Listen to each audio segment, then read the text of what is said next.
محفوظ رحمان. اوس هم ساتو پام راګرځوم د نن ورځ تازه او مهمو خبرونو سر ټکوي.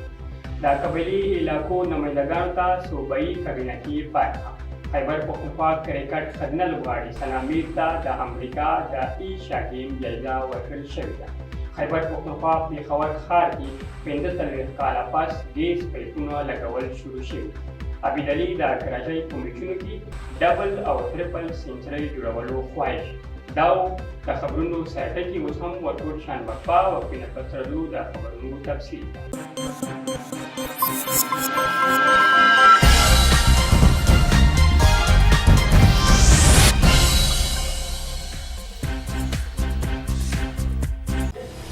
قبایلي علاقو نمایندګانو ته به صوبایي کابینه کې برخه ورکوي. خیبر پختونخوا حکومت به آینده 10 ورځو په دوران صوبایي اسمبلۍ کابینه حصه جوړوي. په دې کابینه کې یوې خزینه شاملولو امکان هم شته. اوسه پورې په دې کابینه کې 3 نمایندګانو شاملولو کوشش هم کړی شوی دی. میډیا سره خبرو کې پختونخوا وزیر اعلی محمود خان ویلي چې قبایلي علاقو لپاره 7 اربه روپۍ مختص کړل شوي دي چې په دې روپو کې میرانشاه بازار لپاره 1 ارب پټرولو پمپونو لپاره 33 کروړه او 1 شمېر نورو ترقیاتي کارونو لپاره مختص کړي دي.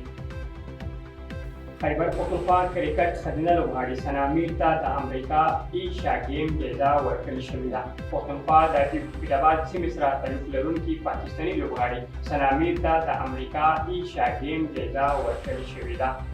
هغې خبریالانو ته په خبرو کې ویلي د نړۍ نیمایي خلک په ایشیا کې اوسېږي. د لوبو په میدان کې 10% خلک هم برخه نه لري.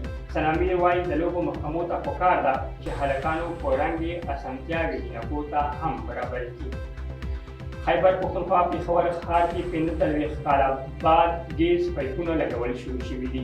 د صوبایي اسمبلۍ ممبر شوکت علي د دې منصوبې افتتاح کړې ده. د افتتاح د یونین کونسل ګنج او یونین کونسل کریمپور نه شروع شوې ده. دې منصوبې نګراني په فوکل پرسن ګیس کمپنۍ مشر رحمان جلال او NA 31 یونین کونسل نمایندګو په مشرکي کې دي.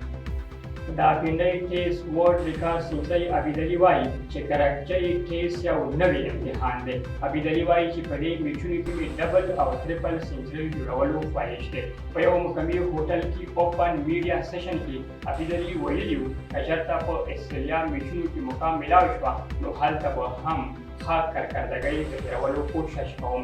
عبیدعلي میډیا سره په خبرو کې ویلي چې اوس ټیسټ او ون ډې نفس T20 لپاره هم تیار دی. دا و زموږ د نن ورځې تازه او مهم خبرونه. د ملتیا مو مننه.